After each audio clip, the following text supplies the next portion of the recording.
Break के बाद आप सभी का बहुत बहुत स्वागत है और आपके साथ मैं हूं कीर्ति दीक्षित। वक्त हो चला है मूक बधिरों के लिए समाचार का। बिहार फतह करने के बाद बीजेपी की नजर अब पश्चिम बंगाल और तमिलनाडु पर है। इसी बीच केंद्रीय गृह मंत्री अमित शाह आज तमिलनाडु की राजधानी चेन्नई के दौरे पर हैं। इस दौरान वह कई विकास परियोजनाओं का शिलान्यास भी करेंगे। अमित शाह पूर्व मुख्यमंत्री मारुदर गोपालन रामचंद्र और जयललिता को श्रद्धांजलि भी देंगे। अमित शाह प्रदेश इकाई के पदाधिकारियों और कोर कमेटी को भी संबोधित करेंगे। साथ ही पार्टी पदाधिकारियों के साथ मुलाकात और चुनावी एजेंडे पर मंथन भी करते नजर आने वाले हैं। बीजेपी की वेल यात्रा को मजबूत करने के साथ विभिन्न विषयों पर पार्टी के वरिष्ठ नेताओं के साथ चर्चा भी अमित शाह करेंगे। बता दें कि पश्चिम बंगाल और तमिलनाडु में अगले साल विधानसभा का चुनाव होना है, जिससे पहले गृह मंत्री अमित शाह का ये दौरा अहम माना जा रहा है। वहीं अमित शाह सुपरस्टार रजनीकांत से भी मुलाकात करने वाले हैं। देश में कोरोना संकट बरकरार है। कोरोना वायरस के दैनिक मामलों में लगातार इजाफा हो रहा है। अमेरिका के बाद कोरोना संक्रमण के सबसे ज्यादा मामले भारत में हैं। देश में कोरोना संक्रमितों की कुल संख्या 90 लाख के पार पहुंच गई है। पिछले 24 घंटे में 46,232 नए संक्रमित मामले सामने आए हैं। वहीं 564 लोगों की कोरोना के चलते मौत भी हो गई। हालांकि राहत की बात यह है कि बीते दिन 49,715 मरीजों की कोरोना के चलते वो ठीक भी हो गए।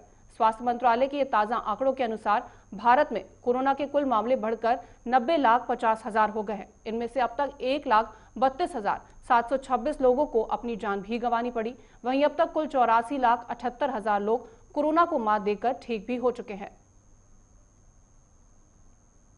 दिल्ली में कोरोना संक्रमण पर काबू पाने की हर कोशिश नाकाम साबित हो रही है।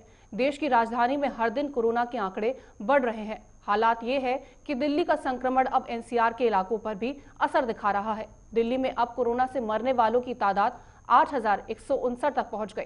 शुक्रवार देर रात के आंकड़ों के मुताबिक दिल्ली में 24 घंटे में कोरोना से 118 लोगों की मौत हो गई, जबकि 6,608 कोरोना के नए मरीज सामने आए हैं, जिसके साथ ही संक्रमितों का जो आंकड़ा है वो 5.17 लाख के अधिक पहुंच गया है।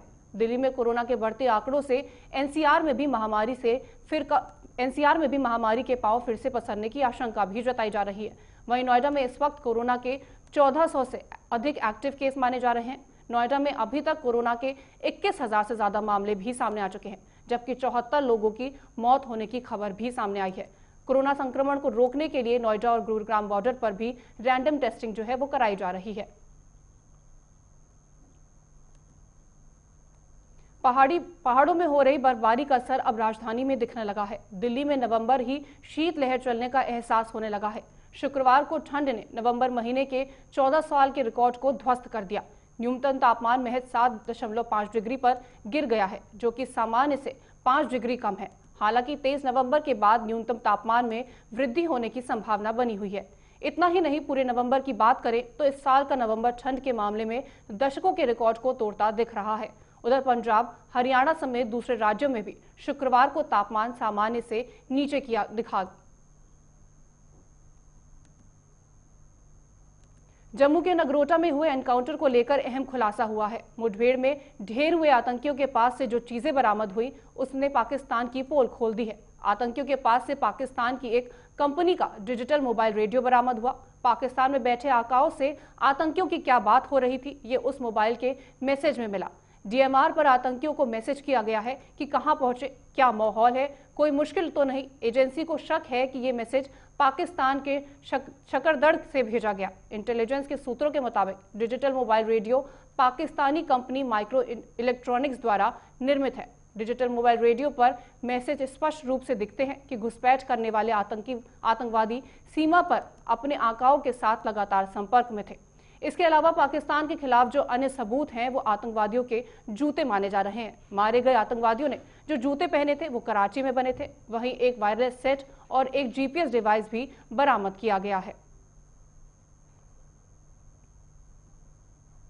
बुंदेलखंड और पूर्वांचल एक्सप्रेसवे के सपने को जमीन पर उतार रही उत्तर प्रदेश की योगी सरकार अब गंगा एक्सप्रेसवे के लिए युद्ध स्तर पर तैयारियां शुरू कर चुकी है। मुख्यमंत्री योगी आदित्यनाथ ने यूपीडा सहित सभी संबंधित विभागों को मिशन मोड में काम करने का निर्देश दिया है।